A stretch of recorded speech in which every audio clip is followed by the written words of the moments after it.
आणि दुसरी गोष्ट होती की आता केलं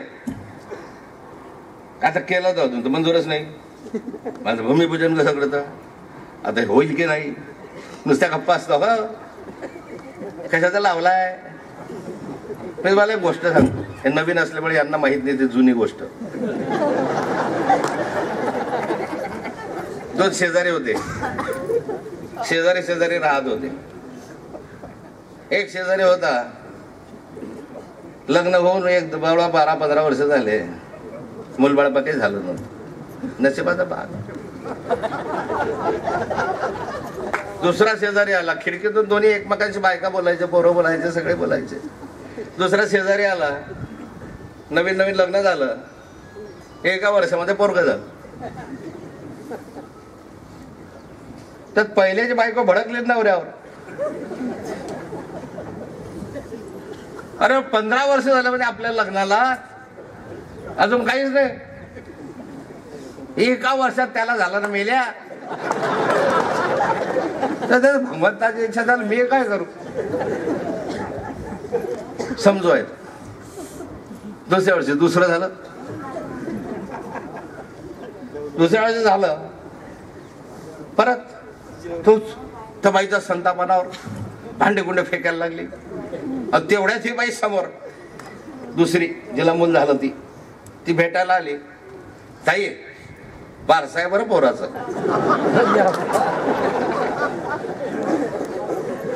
भूमिपूजन करायचं, बारसं म्हणजे भूमिपूजन.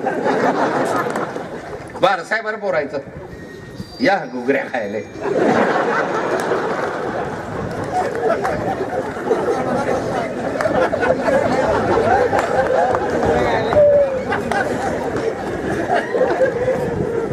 आता बाई गेली बारशाला, बसल्या गप्पा गोष्टी करत आल्या. तिकडून आल्या सगळ्या महिला वगैरे भगिनी आनंदी झाल्या. मुलगा झाला, छान झालं. पहिला मुलगा, दुसरी मुलगी, छानच झाला. आता मुलगाही आहे, मुलगीही आहे. आनंद झाला सगळ्या. बाई घरी आली, नवरा होताच बसलेला पेपर वाचत. दिल्या घोगऱ्या हातावर टाक. अरे घे.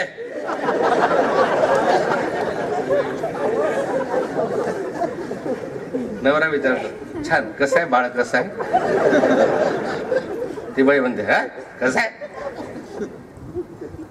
तिरपत आहे. तिरपा म्हणजे थोडासा डोळा तिरपा होता पोराचा. तिरपत आहे. अरे म्हणे असू दे, काय झालं. उंदरत आहे. उंदरा म्हणजे समजतं तुम्हाला, खानदेशी भाषेत असा काळा सावळा. उंदरत आहे, तिरपत आहे. आता नवरा म्हणजे तिरप असो का तारप असो, उंदर असो का गोरवत, झालं ना, आहे की नाही. आता आपलं 16,500 कोटी रुपयामध्ये इतके अस्वस्थ होऊन गेले. अजून तर भूमिपूजन करताय, मंजुरीच नाही आहे. अजून तर हेच नाही आहे. अजून तर काळजी कशाला करतो. नाथा बसलाय नाही, बोला की सगळे कागदपत्र देतो. आणि ज्या ठिकाणी एक काम सांगा, पत्रकारांसहित सांगतो मी सगळ्यांना, या 25-30 वर्षाच्या इतिहासामध्ये एक काम सांगावं, एक काम की ज्याचं भूमिपूजन नाथाभाऊनं केलं आणि त्या कामाला प्रत्यक्ष सुरुवात झाली नाही. 1, 2, 3, 4, 5 वर्ष नाही सांगत. कामाला मंजुरी असेल, प्रत्यक्ष होणार असेल तरच नारळ घेतलं मी. कार्यकर्त्यांना माहिती, मी करत नाही. कार्यकर्त्यांना सांगतो मी, काय मी नाही करणार. टेंडर तरी निघालं पाहिजे, प्रशासकीय मंजुरी जरी असली पाहिजे, तरच भूमिपूजन करेल. नाही करणार. हा 30 वर्षातला पायंडा आहे माझा, तुम्हाला माहिती आहे. त्यावेळेला चिंता मत करावं. माहितीच्या अधिकारात काढायचं ते काढा, घ्यायचं ते घ्या. पण एक वेळ सांगतोय, नाथाभाऊन सांगितलंय, गडकरी साहेबांनी सांगितलं, होना है, हो जाएगा, करेंगे करेंगे. आणि 5 वर्षाच्या आत तुम्हाला करून दाखवू सगळं. काय माहितीच्या अधिकारात काढतंय. कलेक्टरला माहिती विचारलं ना, भूमी संपादन झालं की नाही. मंत्री भूमी संपादनाचं मी आहे ना.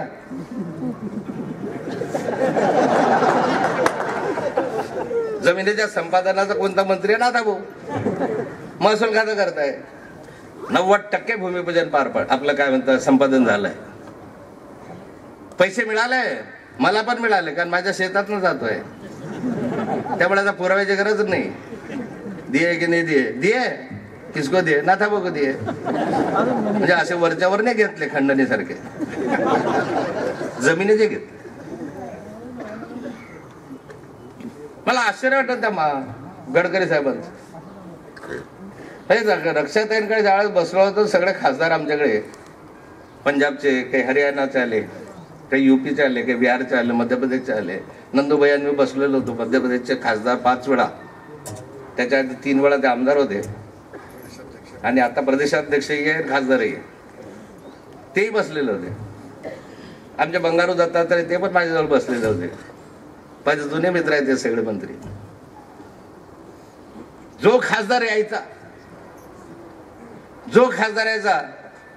त्याला खडसेचे तारीफ करणे. पण गडकरी साहेब होते तिकडे, नंतर आले गडकरी साहेब. जो आला तो गडकरी साहेबांची तारीफ करायचा.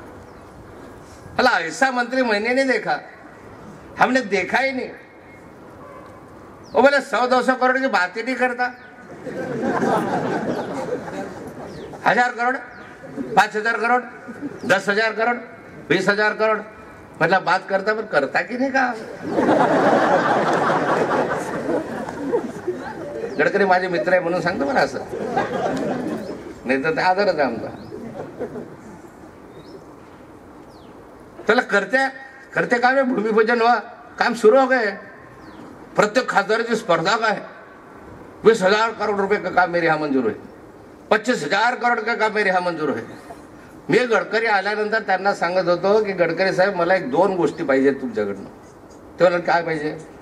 म्हटलं तर सगळं सगळ्यात 20,000 आणि 25,000 आणि मला तुम्ही मागतोय 1,000 कोटी 1,500 कोटी, 3,500 कोटी दिले. म्हटलं समाधान. मी मानलं झालं 3,500 कोटीवरच तुमच्या मागे 3,500 कोटी दिले ना त्यांनी याच्यातलेच. तर मी मानून गेलं झालं. मला वाटलं 3,500 कोटी माझ्या दृष्टीनं मोठे होते. बाकीच्यांच्या आज बाकड्या ऐकले म्हटलं जेवताना, तो 20,000 करोड, बोलतो 15,000 करोड. तर नाफेवर तुम्ही मागितलेच नाही. जेवढे मागितले त्याचे जास्त देऊन टाकले तुम्हाला. मागा म्हणे किती पाहिजे? 16,500 कोटी. म्हणजे दुसरी गोष्ट काय पाहिजे तुम्हाला? म्हटलं हे तर सगळं खरं आहे हो, मंजुरी देणं आदेश निर्गमित कर, पैसे आणता कुठून? सगळेच जर खासदार म्हणतील 20,000 कोटी, 10,000 कोटी, 5,000 कोटी, ते तर लाखो कोटी होतील. आणता कुठून पैसे तुम्ही? एवढे आहे का केंद्राच्या तिजोरीत? गडकरी साहेब म्हणे पैसे की चिंता मत करू. जपान गव्हर्नमेंट, आपल्या जपानच्या कुठल्या त्या जपानच ना, वित्तीय संस्थांशी करार करून 2,00,000 कोटी रुपये पहिला हप्ता. गडकरी सारखंच आहे म्हणजे हप्तेबाज म्हणून. गडकरी माणूस वजनदारच आहे ना त्यामुळे आकडे वजनदार असले पाहिजे. ते म्हणा मला 2% व्याजदरानं मिळाले दीर्घकालीन फेडीसाठी, 2% व्याजदराने. आणि त्यामुळे आता पैशाची चिंता नाही म्हणे नाथा भाऊ. पैसा आपण उभा केला आहे, यापुढे लागणार तो उभा करणार आहे, असा माणूस पाहिजे. कर दिया, हो गया. पण प्रत्यक्ष करणारा माणूस. मला माहिती आहे गडकरी साहेबांचं, मी ते बरोबर होतो काम करायला, माझे ते ज्युनियर होते त्या मानाने. मुंबई पुणे एक्सप्रेस हायवेचं काम सुरू झालं त्यावेळेस मी 3 वेळा त्यांच्याबरोबर गेलो, कारण माझी सही लागायची प्रत्येक वेळा अर्थमंत्री म्हणून. आणि मी त्यांना म्हणायचो नाही, खात्री केल्याशिवाय नाही देणार. तेव्हा झाला माझ्यावरही तुझा भरोसा नाही, तू छाला आकडेच एवढं सांगता मला हे न पटणार आहे. मुंबई पुणे एक्सप्रेस हायवे असा आम्ही बनवणार आणि तो 6 लेन होणार, अशा गाड्यात जाणार, तशा गाड्यात 4 लेन होणार. तर म्हटलं त्या काळात म्हणजे आपल्या राज्यामध्येच काय देशामध्ये सुद्धा ही संकल्पना नव्हती. आणि ते म्हणायचं मला कौतुक आहे रे म्हणायचं त्यांना. म्हटलं खात्री केल्याशिवाय पैसे नाही. अरे काय म्हणे चला एकनाथराव पण जाऊ. मग गेलं की पाहिलं त्या ठिकाणी ते जेव्हा इमॅजिन करून सांगायचे, हा असा रस्ता होणार आहे, याला कॉन्क्रिटीकरण करणार आहे, मध्ये असं डिवायडर टाकणार आहे, इकडे असं फुटबॉल बांधणार आहे, इतक्या गाड्या इकडनं जाणार आहे, तितक्या गाड्या तिकडनं येणार आहे, हे बोगदे खोदणार आहे, मग त्या बोगद्यामधून गाड्या जाणार आहे. असं कौतुक आणि आदर वाटायचा त्या माणसाविषयी किंवा काय प्रचंड कल्पनाशक्तीचा माणूस. ज्यावेळेस 1 वर्षापूर्वी उन्मेष दादा, 1 वर्षापूर्वी मी 40 गावच्या बोगद्याची मीटिंग माझ्याकडे घेतली. 1 वर्षापूर्वी म्हणजे त्या हायवेची तिकडच्या गडकरींचा निरोप आला मला उस्मानाबाद पासून, आपल्या सोलापूर पासून, सोलापूर, उस्मानाबाद, बीड, जालना, औरंगाबाद, 40 गाव, धुळे, हा तो मार्ग आहे. या सगळ्या जिल्हाधिकाऱ्यांना बोलवा आणि त्या संदर्भामध्ये भूसंपादन तातडीनं झालं पाहिजे, यासाठी तुम्ही म्हणे त्यांच्याकडनं ताबडतोब कामाला लावा. हे 1 वर्षापूर्वी मला सांगितलं की असा असा रस्ता आम्ही मंजूर केलाय, काम लवकर करायचं. आणि त्यासाठी 1 वर्षापूर्वी पहिली मीटिंग झाली. त्यावेळेस मला पटच ना, माझ्या तर मी त्यांना वरवून कसे तर बोगदा माझ्या पटत नव्हता माझ्या कसं होऊ शकतं. फक्त त्यांनी दाखवलं प्रेझेंटेशन आणि त्याच्यामध्ये आज 7.25 किलोमीटरचा बोगदा. आणि बोगदा असा तसा नाही बघ, बोगदा म्हणजे असा आहे की निदान असं जाऊ नसं जाऊ असा सुद्धा नाही आहे, असा बोगदा आहे. तिकडून निघाला की इकडे पोहोचला. पटत नव्हतं. पण ज्यावेळेस प्रत्यक्ष आता त्याचं टेक्निकल सँक्शनिंग आला, आता पटलं की या माणसाची काय दूरदृष्टी आहे. 7 किलोमीटरचा बोगदा त्या 40 गावसाठी तयार करत असताना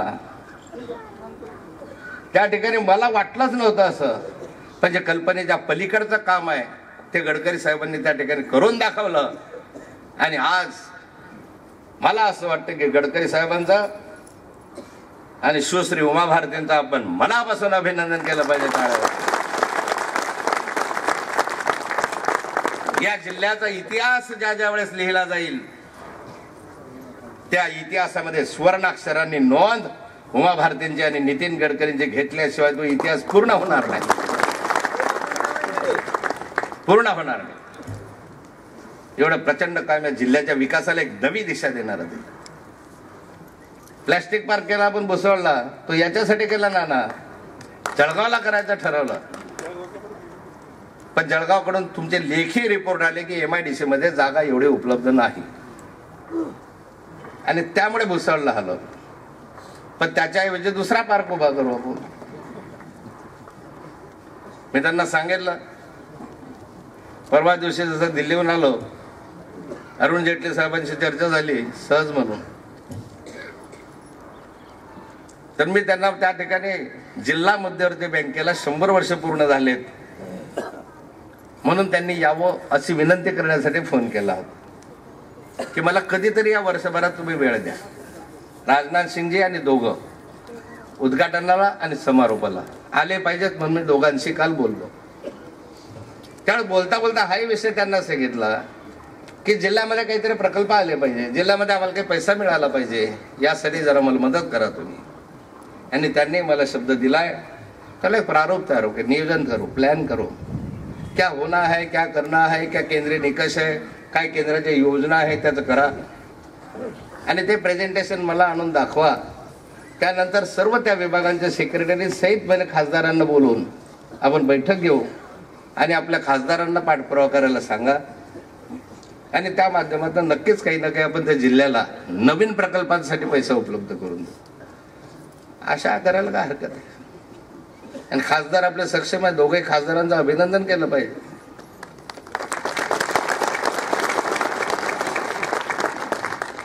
या इतिहासामध्ये पहिल्यांदा 1-1.5 वर्ष खासदार झाले, सरकार आल्यानंतर एवढा निधी आणण्याचं श्रेय जात असेल त्या खासदारांनाच आहे. नाथाबूचं एक नाव चालतंय, एक फायदा आहे नाथाबूच्या नावाचा.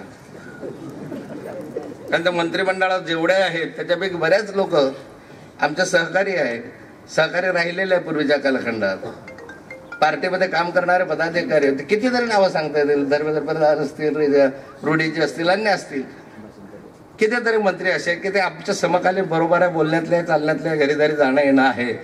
त्यामुळे स्वाभाविक त्या रक्षा केली की खडसे साहब की बेटी आ गई, 89 गेलो तर खडसे साहब के गाव का आदमी आहे. त्यामुळे काही ना काही मदत आपल्याला त्या ठिकाणी मिळतं. आणि अशा ठिकाणी एक विकासाचं नवं पर्व आपल्या या जिल्ह्यामध्ये एक सुरू झालेलं आहे. पण फालतूच्या राजकारणाकडे लक्ष देऊ नका. ह्या वाजोट्या चर्चा असतात.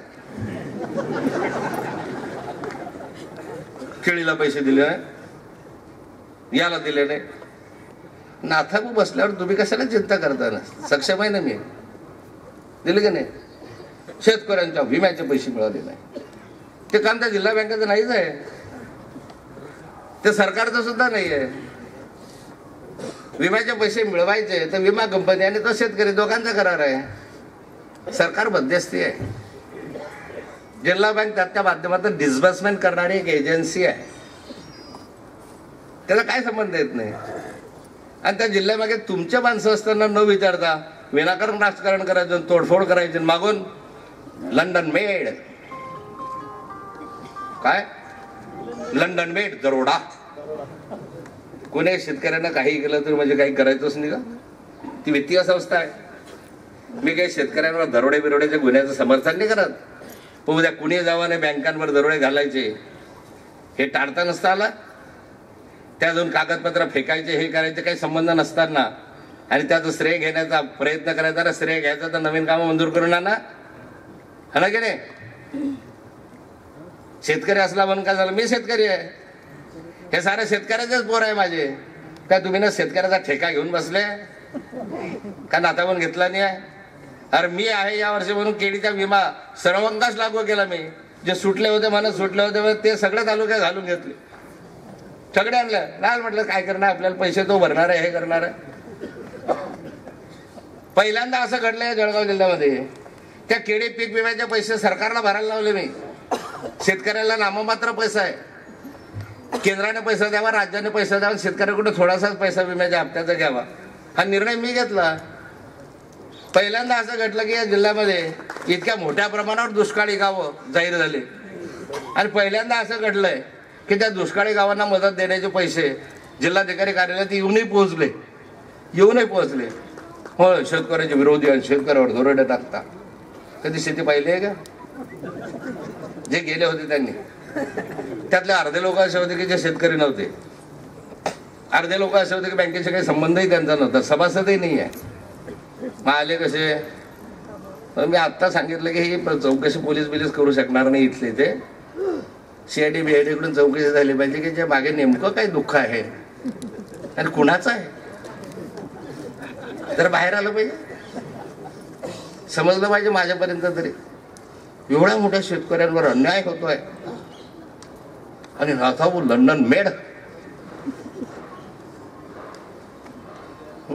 कुणाला साथ द्यावी विकासाला? की अशा डिस्ट्रक्टिव्हच्या माइंडच्या लोकांना द्यायचे? डेव्हलपमेंट माइंडला विकास मदत द्यायची आहे? त्याचे तोडफोड करणारे, असे शिवीगाळ करणारे, असे खंडण्या मागणाऱ्यांना मदत करायची? या जिल्ह्यामध्ये 30 वर्षाचा इतिहास आहे माझा राजकारणातला. मी 40 वर्ष काम करत आहे. शेतकरी संघाचा अध्यक्ष 40 वर्षापूर्वी झालो. कधी समर्थन केलं नाही. आम्ही डेव्हलपमेंटचं समर्थन केलं. कार्यकर्त्याला वळण लावलं असेल या सगळ्या बसलेल्यांना तर विकासाचं वळण लावलं. जनतेने साथ दिली. या जळगाव जिल्ह्यात इतके वर्ष ती विकासाची भूमिका घेतली म्हणून लावली. डेव्हलपमेंट कारखाने कोणी उभे केला? मुक्ताईनगरचा सूतगिरणी आम्ही केली की नाही?